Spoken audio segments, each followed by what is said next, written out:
እነሱ ለስማቸው ነው ስለ ቤቢ ነው የሚጨነቁት። ቤቢ እንኳን ደህና መጣ አይለው 1 ሚሊዮን ብር ልጅ ልሸጥ ነው።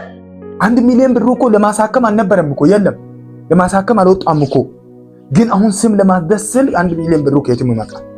ሪባን አይደለም ኬክም ቆርሼም ቢሆን አስረክበዋለሁ ልጆቼን ከነባለቤቴ። እንዲህ ማለት ይቻላል?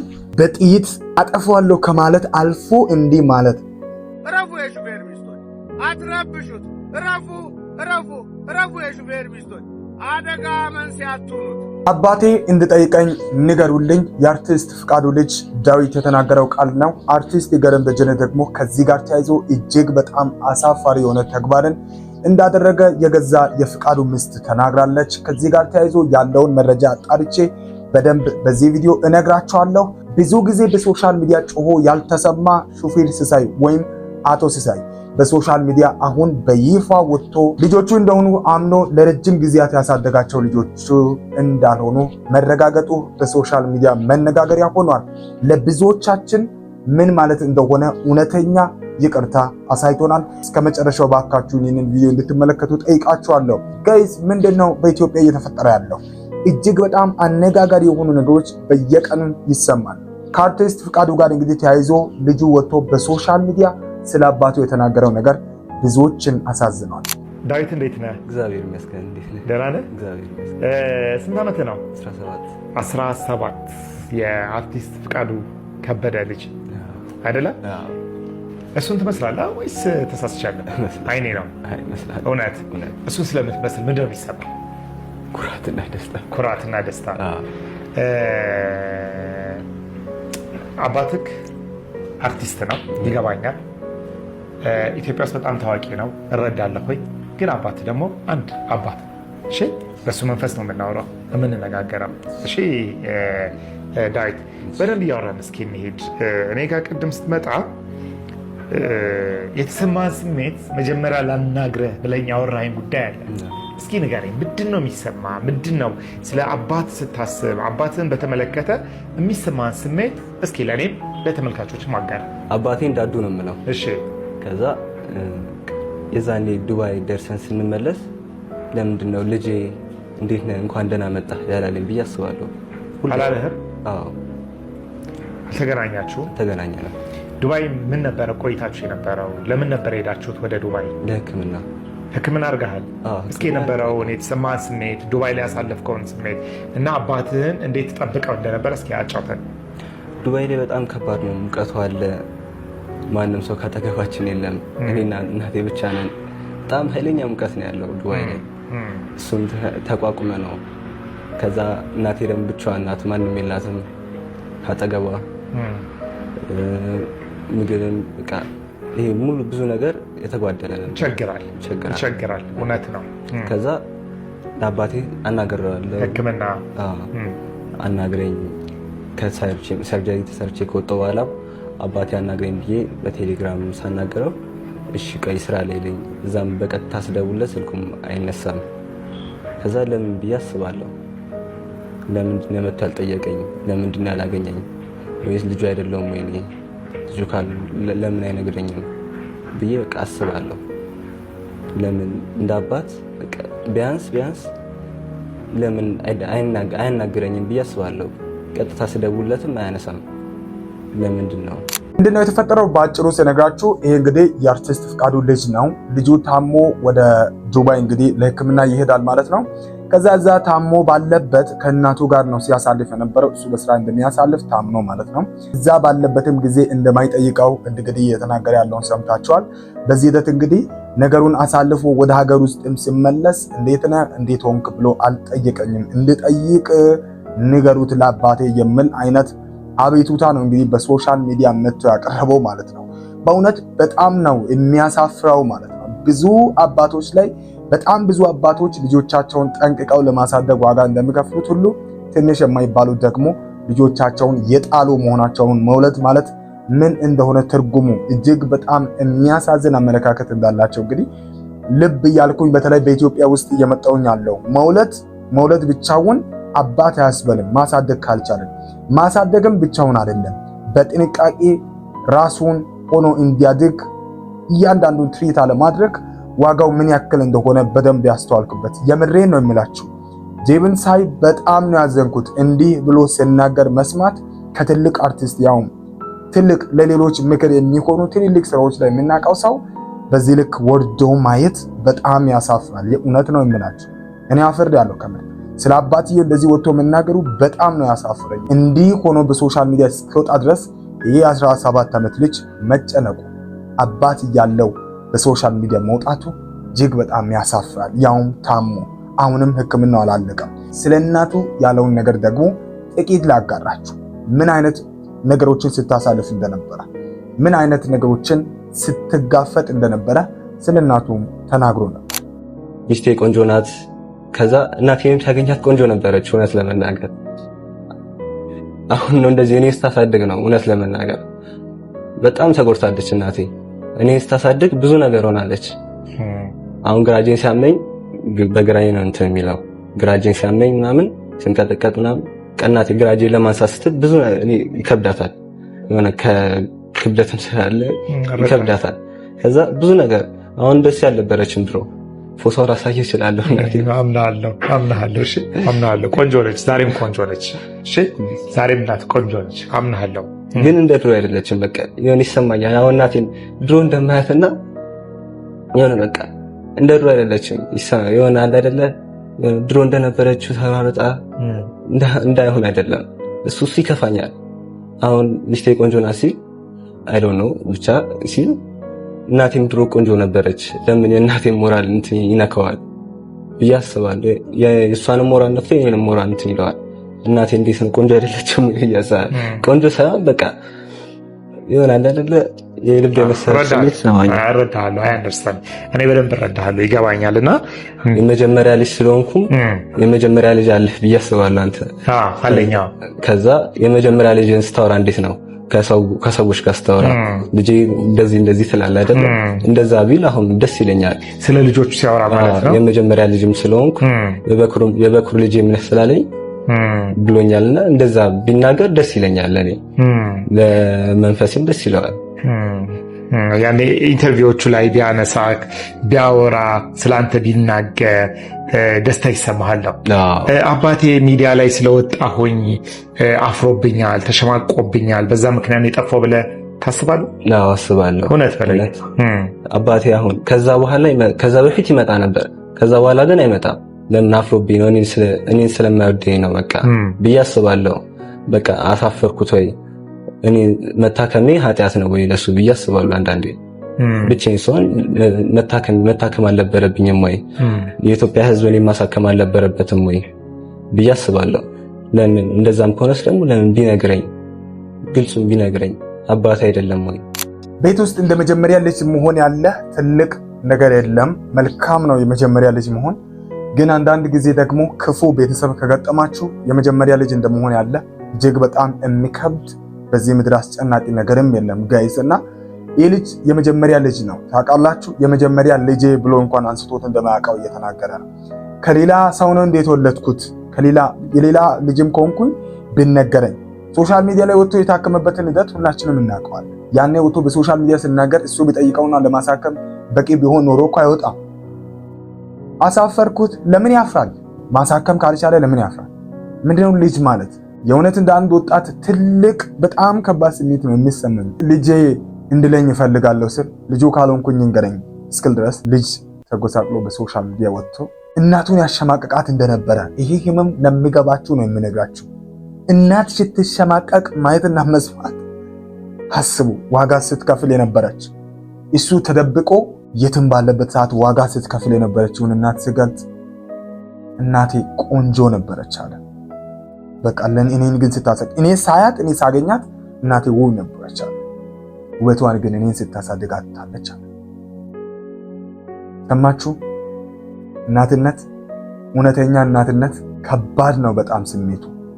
ከዚህ በላይ ደግሞ በሶሻል ሚዲያ እጅግ በጣም ያነጋገረና አሳዛኝ የሆነ በተለያዩ ሁኔታዎች በሌብነት ተጠርጥረው ወደ ሕግ ወደ ፍርድ የተወረወሩ አንዳንድ አርቲስቶች ደግሞ ሲያደርጉና ሲናገሩ የነበሩትን ነገር የዳዊት እናት ስትናገር ሰምቼ ሌላ አፍረት ተሰማኝ ከምር። እስኪ ምን ብለው እንደሚመክሩ ተመልከቱ። ደግሞ 1 ሚሊዮን ብር እንስጥሽና ሰይፉ ላይ ወጥተሽ ፍቃዱ አሳከመው በይ አለኝ። አንቺ ድጋሚ ግን ወደ ሚዲያ ስትመጪ የመጣሽበት ያንቺ ነጥብ አሁን ድጋሚ ሚዲያ ላይ ቀረብሽበት ምክንያቱ ምንድነው? ምክንያቴ አንደኛ ነገር ሕክምናው አላለቀ። እኔ ድጋሚ መጥቼ ሳመሰግን ሕክምናና ቀጠሮ እንዳለኝ ቀጠሮ ቀኑንም አሳያለሁ። WhatsApp ላይ የሚላክልኝም ማለት ነው።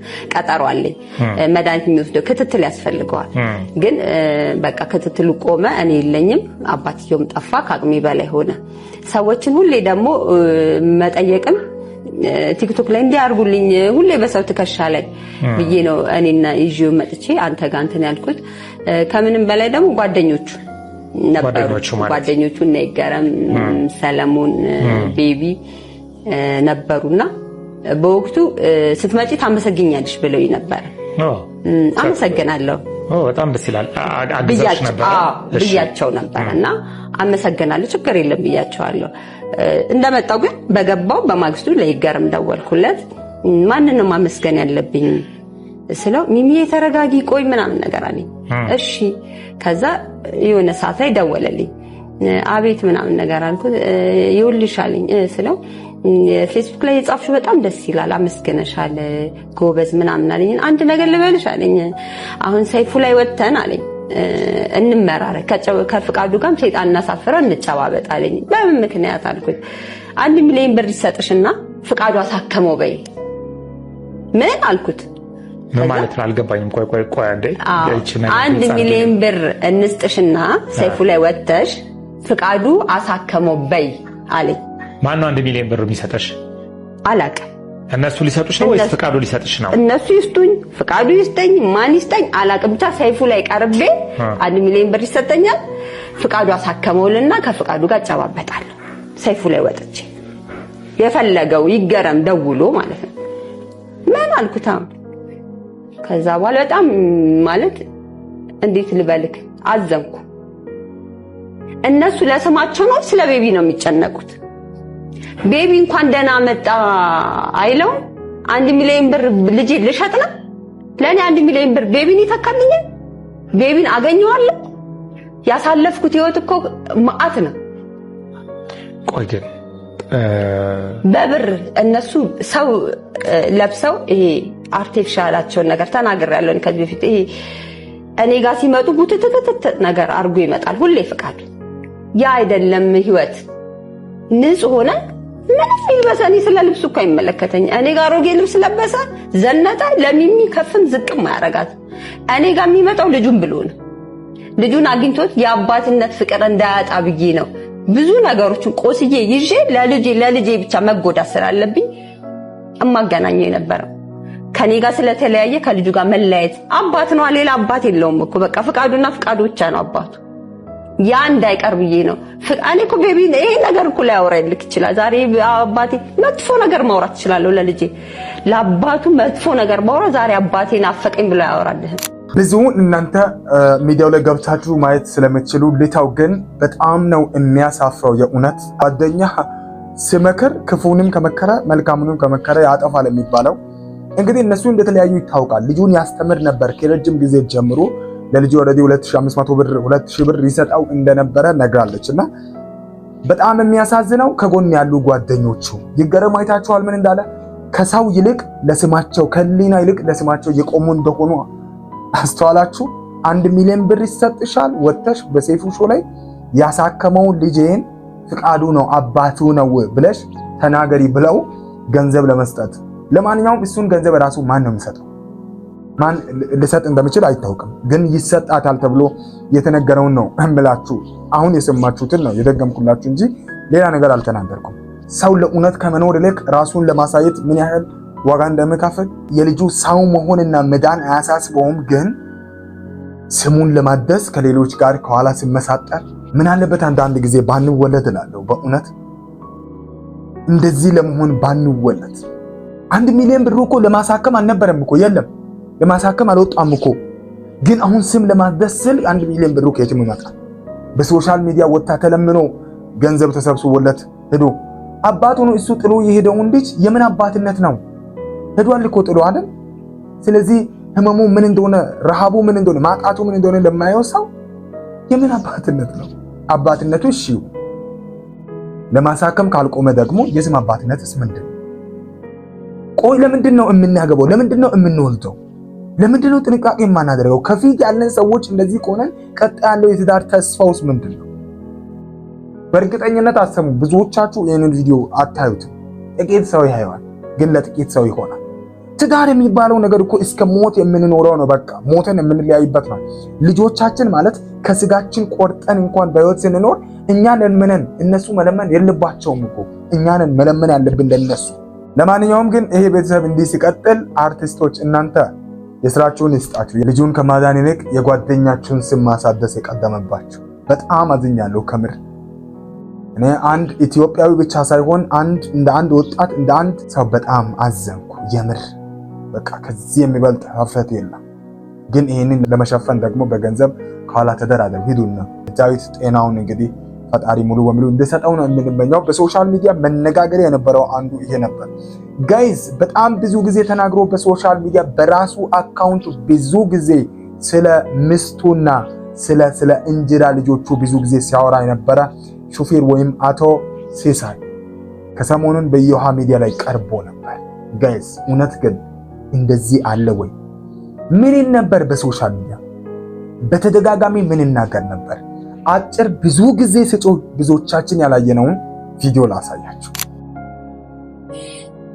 ሱራ መልስ አላት።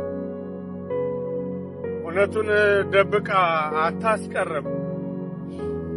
እውነቱን ነግራኛለች። እውነቱን ደግሞ አውቄ ለእናንተ አልደብቃችሁም።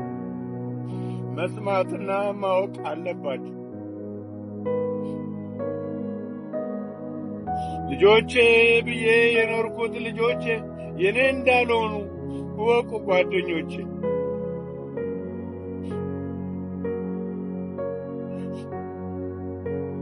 ሌላ ምንም መልስ የለኝም። እውነቱ ይሄ ነው። ይህንን ቪዲዮ ለመጀመሪያ ጊዜ ሳይ አልቅሻለሁ። ለምንድን ነው መሰላችሁ ያዘንኩት? የእውነት ለምን ተሰማኝ መሰላችሁ? ለ14 ዓመታት የመጀመሪያ ሚስቱን አግብቶ ልጅ አልነበረውም። ወረዴ ልጅ ሳይወልድ በጣም በብዙ መከራ ተለያየና ከዛ በኋላ ሌላ ሚስትን እንግዲህ የረጅም ርቀት እንግዲህ ሹፌር ነው። ወረዴ ሁላችሁ መረጃውን ስለሰማችሁ ማለት ነው። ከዛ ልክ በሹፌርናው እየሰራ ያለ መታራ አካባቢ አንድ ሴት አግኝቶ ተዋውቋት ያገባል ማለት ነው። እና አግብቶ መልሶ ያው ወደ ስራው ነው፣ ወደ በረሃ እንግዲህ ወደ ሱዳን ነው ስራውን የሚሰራው እና ከባድ መኪና አሽከርካሪ ነው። እና እዛ ወደሚሰራበት ሄዶ ስራ ላይ ያለ ልጅ እንዳረገዘች እንግዲህ ከረጅም ጊዜ በኋላ ይሰማል። ከዛ በኋላ እዛው ባለበት ደግሶ ምናምን ማለት ነው ድግስ አዘጋጅቶ ከጓደኞቹ ጋር በቃ ያከብራል ማለት ነው። እዛው ባለበት ሳይመጣ አልፎ አልፎ እንግዲህ ታውቃላችሁ የሹፌርን ህይወት።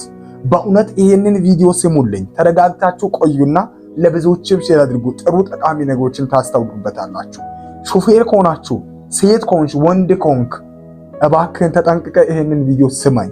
የእውነት የሚጠቅምህን ነገር ከዚህ ቪዲዮ ታገኛለህ። ብዙ ነገሮችን ካከበረ በኋላ መንታ ልጆች ይወለዳሉ ማለት ነው። መንታ ልጆች ተወልደው በ5ኛ ዓመት ከ5 ዓመት በኋላ ወደ ቤት መጡ። ልጆቹ አንዳንድ ነገሮች ሲያወሩ ይሰማል ማለት ነው። ሲያወሩ ይሰማል። ምንድነው የሚሰማው? ካንተ ሌላ አባት አንፈልግም፣ ግን ሌላ ሰው እየመጣ የእናንተ አባት እኔ ነኝ እያለ እየተናገረ ነው ብለው ለዚህ ሰው ይነግሩታል፣ ለሲሳይ ማለት ነው። ሲሳይ ይህንን ከሰማ በኋላ በጣም ደንግጦ ወደቀ በዛው። አስቡ፣ በጣም ብዙ ረሃብ ልጅን የማግኘት ነበረበት። ከዛ ልጅን አገኘው ብሎ በደስታ በረሃ ለልጆቹ የሚሆነውን ሁሉ እያደረገ ባለበት ሰዓት በስተመጨረሻ በዚህ ዕድሜ እደሰታለሁ ብሎ ልጆቼ እያለ በእቅፉ ውስጥ ደርሶ ከነሱ ጋር የሚያሳልፈውን ጊዜ እንዴት እንደምናፍቀው ታውቃላችሁ። ከዛ አሁን እንደሚሰማው እንግዲህ እውነት ተገለጠ። ከዚህ በኋላ ነው በሶሻል ሚዲያ ወጥቶ የሚጨፈው ጩኸት። በቃ ልጆቼ ብሎ ሲያሳድግ ለነበራቸው አባት እዛው በቲክቶክ ላይ ሁላችሁም ያያችሁት ቪዲዮ ምን እንዳለ ተመልከቱ። ይድረስ ለተከታዮቼም ለማትከተሉኝም ልትከተሉም ያስባችሁ እውነት የሆነ ነገር ልንገራችሁ። ይህም መልእክት ለልጆች አባት ለሆነው አድርሱልኝ እባካችሁ። ለልጆች አባት እኔ ሪባን አይደለም ኬክም ቆርሼም ቢሆን አስረክበዋለሁ። ልጆቼን ከነባለቤቴ 5 ዓመት ያሳደጋቸውን ልጆቼ እያለ ሲኖር የነበራቸውን ልጆቹን አሁን ከነባለቤቴ ላንተ አስረክባለሁ። የልጆቼ አባት ራስህን ግለጥ ነው እያሉ ያሉት። እንዴት ያለ ከባድ ነገር ነው! ይህን ማድረግም ይቻላል? ይህኔ አስመርምሬ የልጆች አባት እንዳልሆንኩ አውቄያለሁ። ይህን የማደርገው ነፍሰ ገዳይ እንዳልሆንኩ እንድታውቁልኝ ስለምፈልግ ነው።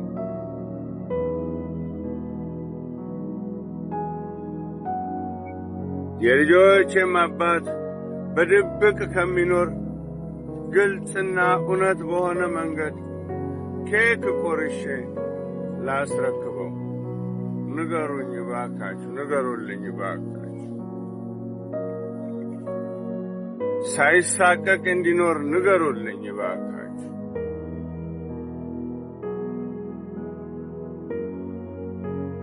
ምናልባት ለእኔ ያላደለውን ጸጋ በሱ በኩል በማየቴ እድለኛ ነኝ። ይህ ደግሞ የኔም የሥራ ኃጢአቴ መልስ ሊሆን ይችላል ብዬ ያመንኩት ስለሆነ የልጆቼን አባት ሳይሳቀቅ እኔ ማደርግላቸውን የነበረውን ከዛ የበለጠ እያደረገ እንዲያኖራቸው ፈቅጃለሁ። ይህ የሚሆነው በሰላማዊ መንገድ እንደሆነ ማደርገው ድብቅነቱን ይተውና በግልጽ ይኑር ፈቅጃለሁ። አሳውቁልኝ፣ ንገሩልኝ እባካችሁ። ኮፒና ሼር ላይክ እያደረጋችሁ ሳይሳቀቅ ቤቴ እንዲገባ ንገሩልኝ እባካችሁ። በእውነት እንዲህ ማድረግ ይቻላል ጋይስ? በእውነት የእውነቴን ነው የምላችሁ። በቃ እኔ አልቻልኩም ከምር ማለት ነው። እንዲህ ማለት ይቻላል? በጥይት አጠፋዋለሁ ከማለት አልፎ እንዲህ ማለት ልጆቼ ጋር ናና በቤቴ ኑር ከሚስቴ ጋር በቃ ላንተ ሳትሳቀቅ ልጆቼ ጋር እንድትኖር ኬክ ቆርሼም ቢሆን እሰጥሃለሁ፣ ደግሼም ቢሆን ላንተ አደርጋለሁ። ምናልባት እኔ ለኃጢአቴ ይህንን አግኝቼ ቢሆን እንደኔ ሆነ ልጆቼን እኔ ሳደርግላቸው ከነበረው የተሻለ ነገር እያደረግክ አባሃቸው ነው ንገሩልኝ አለ። በስመ አብ በጣም ይከብዳል የእውነት። ሶሻል ሚዲያ ስለሆነ እያልኩኝ አይደለም፣ እጅግ በጣም ጠንካራ መሆንን ይፈልጋል። እጅግ በጣም በፈጣሪ ላይ ያላችሁ ጥንካሬ መልካም መሆን እንዳለበት ነው። ኢዮሃ ሚዲያ ላይ ቀርቦ ደግሞ ከዚህ ያለፈውን ነገር ስለ ልጆቹ ስለ ትምህርት ቤት ክፍያቸው ሚስት ተደውሎላት ስትናገር ምን እንዳለ ስትሰሙ ደግሞ ሌላ ልባችሁን የሚሰብር ከባድ ነገር ሐሳብ ነበር። ማለት ያው ትምህርት ቤት ክፍያ መክፈል ስላልቻልኩኝ ያው ልጆቼ ማትማሩም ስላሉ ቢያንስ የሚያግዘኝ አካል ወይ ደግሞ ትምህርት ቤቱን ማናገር ከቻላችሁ እችን ወራት እንዲጨርሱልኝ እንትሉልኝ። እሺ እከፍላለሁ፣ ምንም ችግር የለም። እከፍላለሁ። እግዚአብሔርን ነው እኔም የሰው ፊት አላሳያትም። እከፍላለሁ። ይሄንን ነገር ከማድረግ ወደ ኋላ አልልም። ለምን ዛሬ ልጆች አይደሉም ተብሎ በምርመራ ስላልተረጋገጠ ይሄንን ነገር ላፈርስ እከፍላለሁ። ከዛም በላይ እድሜና ጤና ከሰጠኝ አደርጋለሁ። በእውነት ነው፣ በእውነት አደርጋለሁ። ክበሩልኝ። ምንም አቶ ሲሳይ እንደው ምንም ቢግ ዲል ሆኖ አይደለም፣ እውነት ለመናገር የአይምሮ ጉዳይ ነው። እኔ እከፍላለሁ፣ የሐሳብ ጉዳይ እከፍላለሁ። ቀጣዩ ነገር ደግሞ እንግዲህ እንነጋገራለን። ምንድነው ማድረግ ያለብን፣ እንዴት ነው ማድረግ ያለብን የሚለው እንነጋገራለን። አሁን ትልቁ ነገር በጣም ወሳኝ የነበረው ትምህርት ቤታቸው ነው። ይሄው እንደው እግዚአብሔር ያክብርልኝ። በዚህ አጋጣሚ አቶ ሲሳይ አመሰግናለሁ። ትውልድ ማምከን ምን ይጠቅማል? አመሰግናለሁ በጣም። በስመ አብ የእውነት ሰው ሆነን በምድር ላይ እንደዚህ መፈጠር ምቻል ከሆነ እኔ አላውቅም። ኦልሬዲ ተረጋግጧል ነገሩ። እቺ ቀርባ ምን ብላ ደግሞ በዚህ በራሱ ሚዲያ ምን ብላ እንደተናገረች ሰምታችኋል? ከማን ልጆች እንደተወለዱ አላውቅም ስትል ሰምቻለሁ ልበል። ቆይ የፍቅር ግንኙነት ሳትጀምሩ ነው ያረጋሽው? የፍቅር ግንኙነት ጀምራ ይሄ ልጅ ያው ሹፌር አይደለ? ያው ይሄዳል ይመጣል። ጓደኛሽ ነበር? ግንኙነት ታረጉ ነበር?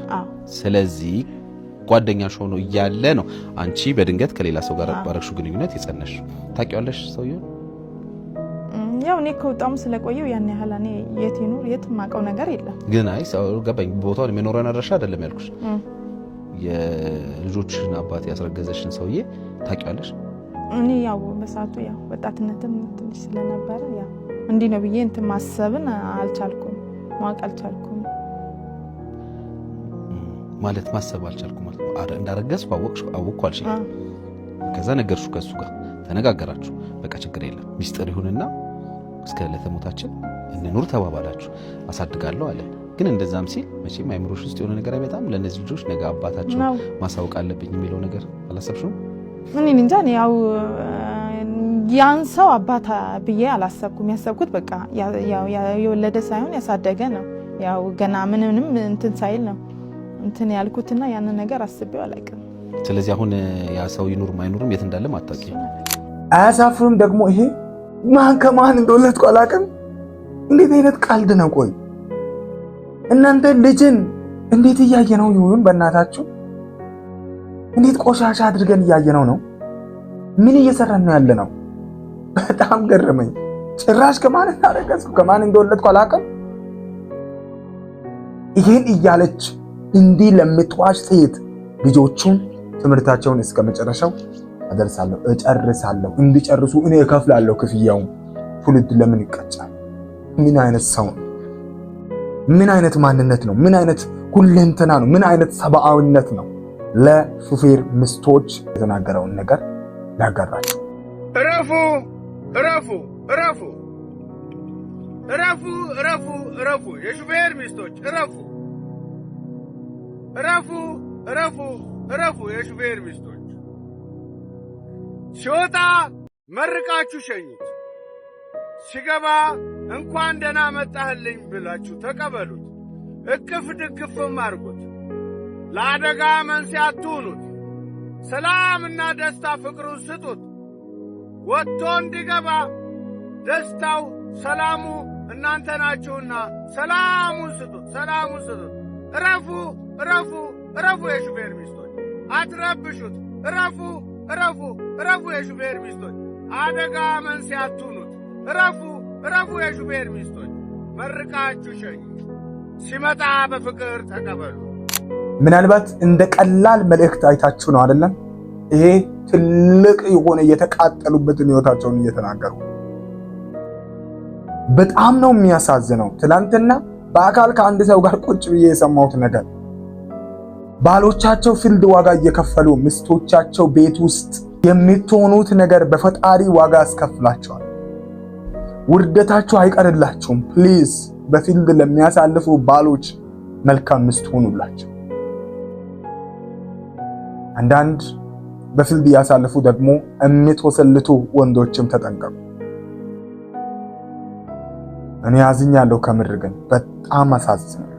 ይሄንን ወጥቶ በሶሻል ሚዲያ መናገሩ ምን ይጠቅማል? ምንድነው ጥቅሙ? ለምን ተናገረ? ይሄንን በሶሻል ሚዲያ ወጥቶ የተናገረው እዚህ ጋር እንድታውቅልኝ የምፈልገው ነገር ምንድነው? ህዝብ እንዲያቀልኝ የምፈልገው ነገር እያንዳንዱ አምቆት ያለው የአሽከርካሪ ህይወት በየቤቱ ስንት ነገር አለ። የዚህ ምላሽ እኔ ከሆንኩኝ ይበቃል። ስንቶች ጓደኞቼን በዚህ መንገድ አጥቻለሁ። ብዙሃን ጓደኞቼን በዚህ መንገድ አጥቻለሁ። ይሄ ከሆነ ህይወት ታዲያ የመኗኗር ትርጉም ይሄ ከሆነ ምን ያደርጋል? እኔ ተንፍሼው ይውጣልኝ ብዬ በጥቂቱ ነበር። ሄዶ ግን እዚህ ደረጃ ድረስ መጣ። በሶሻል ሚዲያ ወጥቶ የተናገረበት በእውነት ልብን ይሰብራል። የእውነት አንድ ቃል ሰምታችኋል? ምን እንዳለ? ምን ያደርጋል መኖር እንደዚህ ከሆነ? በረሃ ለበረሃ የተንከራተተበት ዘመን ወረድ ልጅ ከሌለው ዋይ ለምን ምንም አይጠቅም። ግን እውነት እንደ ሰው አላፈራችሁም? ሚስቶች ለጥንቃቄ ምን ያህል እንዳገኛችሁ አላውቅም። ብዙዎቻችሁ ፊልድ የምትሰሩ ዋጋ የምትከፍሉ ቤታችሁን ቼክ አድርጉ። በቃ ቼክ መደረግ አለበት ቤታችሁ። ጥርጣሬ ካላችሁ ቼክ ኢት። የእናንተን ቤት ቼክ አድርጉ። ባልሽ ወጥቶ እዚህ የገባ የምትጠራጠሪ ከሆነ ቼክ አድርጊ። በቃ ምስትንም ቼክ አድርጊ። ግን ከፈጣሪ ዘንድ ያለው ፍርድ ምን ያህል ሊሆን አላውቅም። እጅግ በጣም ከባድ። ለማንኛውም በጣም አሳዛኝ የሆነ በሶሻል ሚዲያ ከሰሞኑን የሚንቀሳቀሱ ሁለት ሀሳቦችን በዚህ ቪዲዮ አንስተናል። ይሄንን ቪዲዮ ሼር አድርጉልኝ እባካችሁን በተቻላችሁ አቅም። ምንም ቪዲዮቻችን እየታዩ አይደለም። ምን እናድርግ? እኛ ደግሞ ከስራ እንቋረጥ። ምክንያቱም አንድ ሰውን ይሄ ቪዲዮ ስለሚያገኝ አንድ ሰው ጠንቀቅ ማለት ስለሚችል ማለት ነው። ይሄንን ይመስላል የዛሬ ቆይታችን። በሌላ አዲስ መረጃ እስከሚገናኝ ሰላም።